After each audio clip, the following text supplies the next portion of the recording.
¿Cómo se descubrió la inteligencia visual espacial? El descubrimiento de las inteligencias múltiples se dio gracias a Howard Gardner en dos puntos fundamentales, que son los procesos del aprendizaje y el funcionamiento del cerebro humano. Gardner establecía que las inteligencias son una agrupación de computadores algo independientes que operan con otros procesos tales como el lenguaje, la información espacial, otros datos sobre los demás, entre otras. En sus últimos postulados, él describe 8 inteligencias que cumplen unos principios de selección, tales como regiones cerebrales implicadas en cada inteligencia, habilidades valoradas en diferentes culturas a través de la historia, evolución, entre otras. Y una de esas inteligencias es la inteligencia visual espacial. La inteligencia visual espacial había sido poco estudiada en los niños, puesto a pesar de que sí se le había dado reconocimiento a su centralidad, las habilidades que ésta aportaba eran muy difíciles de probar, a diferencia de lo que era la lingüística y las lógicas. Jean Piaget proporcionó el primer cuadro general del desarrollo espacial y lo consideró como parte del retrato general del crecimiento lógico. Él hablaba del entendimiento sensomotor del espacio que surge durante la infancia, existiendo 2 habilidades centrales, las cuales son la trayectoria observada del objeto y la capacidad para encontrar el rumbo entre sitios. Él también distinguió entre el conocimiento figurativo, que es en donde se retiene la configuración de un objeto, y el conocimiento operativo, que es en donde se le hace un hincapié a transformar la configuración. Él decía que se marcaba una línea entre lo que era la configuración estática y lo que era la operación activa. El conocimiento espacial nos puede servir como un instrumento muy útil, nos puede servir como un auxiliar para el pensamiento, como un modo para capturar información, para formular problemas e incluso para resolverlos.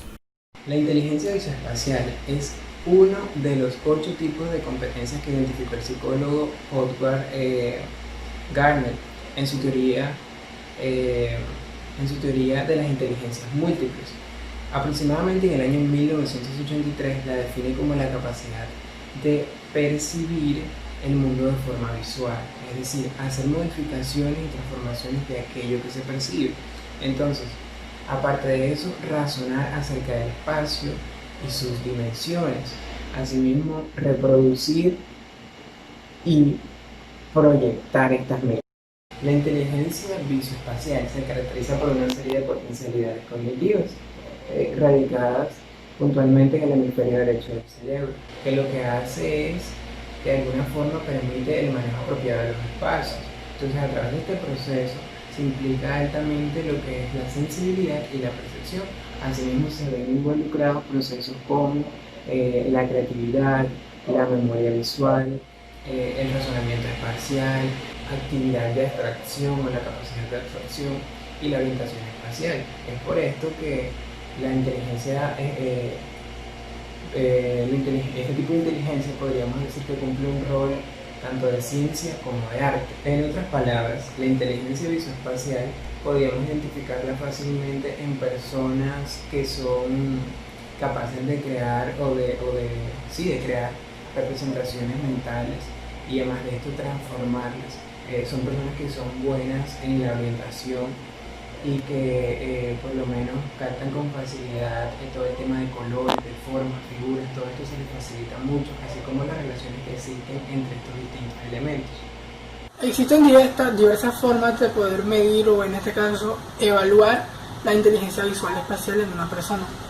Hay diversos tests propuestos, como por ejemplo el test de la Universidad de Rochester, el cual se le plantea a una persona que se fije en diferentes barras color blanco con negro y ella tiene que poder determinar la dirección en la que se mueven las barras dentro de la pantalla.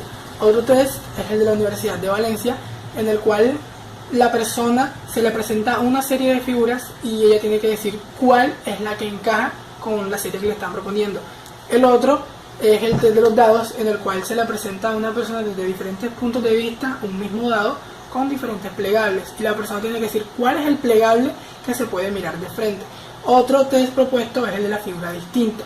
En este se le plantea a una persona una misma figura desde diferentes ángulos y ella tiene que decir cuál es el que no corresponde con el resto.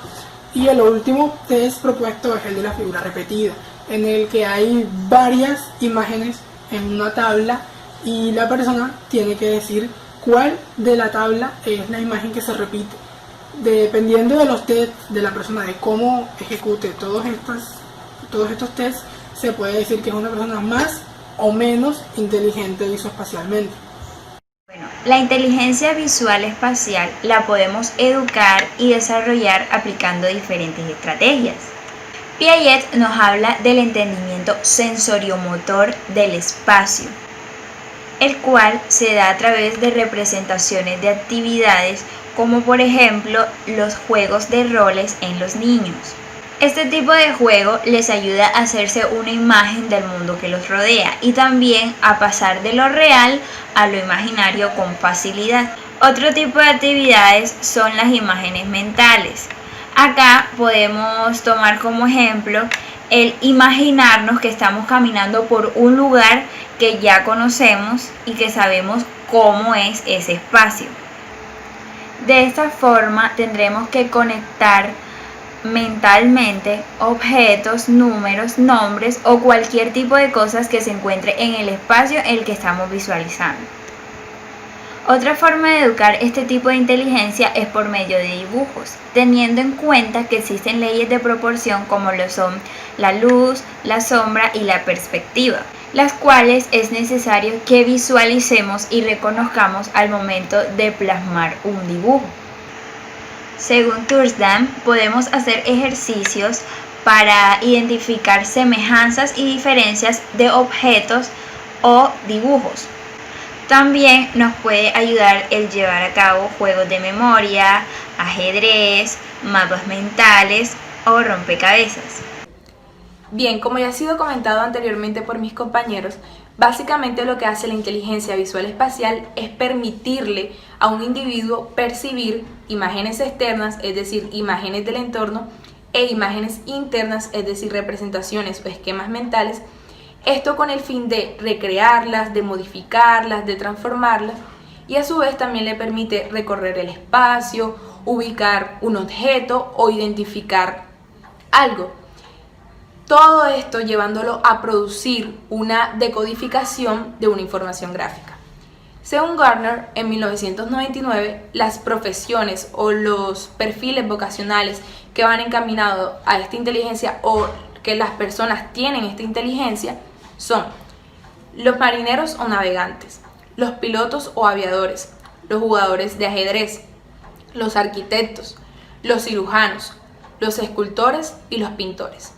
En la entrevista que nosotros realizamos, le hicimos una serie de preguntas a una arquitecta. Según un estudio de Gould y McComsky en 1958, se realizaron ciertas pruebas a estudiantes de la Facultad de Arquitectura y Diseño y en la evaluación incluían nociones de espacio y forma. Claramente, casi todas las personas de esta facultad sacaron un porcentaje alto en esta noción, lo que nos demuestra que personas como arquitectos utilizan y tienen esta inteligencia visual espacial. Asimismo, un cirujano también, de una forma rígida. ¿Por qué? Porque estos necesitan manejar el espacio, porque si no pueden cometer el mínimo error. Buenas noches, hoy tenemos una invitada muy especial. Mi nombre es Nefnef Anaisir, soy arquitecta. ¿Tienes alguna idea o has escuchado hablar sobre la inteligencia visual espacial? La inteligencia visual espacial la relaciono con formas, figuras en un espacio, pero en realidad no sé qué significa la inteligencia visual espacial.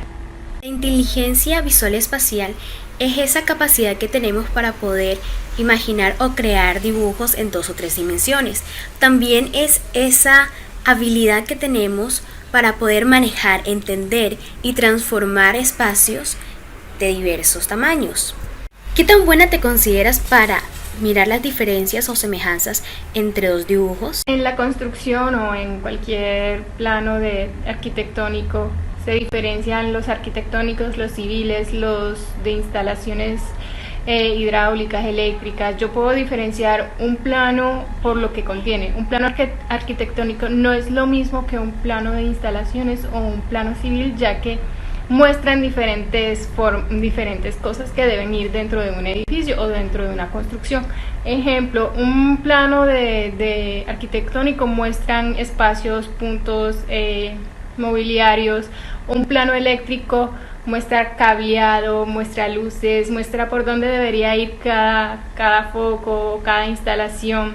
Eso es lo que me ayuda a diferenciar un plano de otro. Antes de recrear un dibujo arquitectónico o un croquis, ¿tú haces una representación o una imagen en tu mente? Sí, antes de crear un plano arquitectónico, primero idealizo en mi cabeza una figura, un dibujo, una idea del proyecto que se tiene.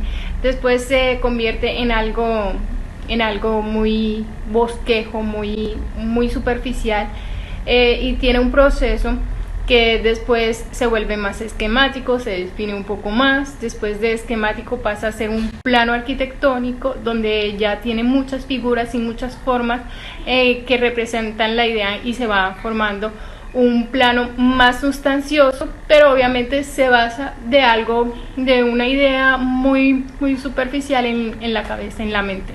Tengo aquí un plano arquitectónico que me explica una habitación, un esquema de habitación que me muestra cuáles son las columnas, los mobiliarios que debería llevar, las paredes qué grosores tienen, y las cotas que muestran la medida que debe tener cada espacio. Cada línea o cada imagen tiene un sentido que hace que el dibujo se explique por sí solo. Por ejemplo, las cotas deben tener una flechita y debe tener la medida apropiada de cada espacio. Las puertas, los mobiliarios, estos sanitarios, la pared, los baños, la columna, donde deberían ir los closets. Entonces todo esto me representa un plano arquitectónico. Muchas gracias por compartir todo el conocimiento con nosotros.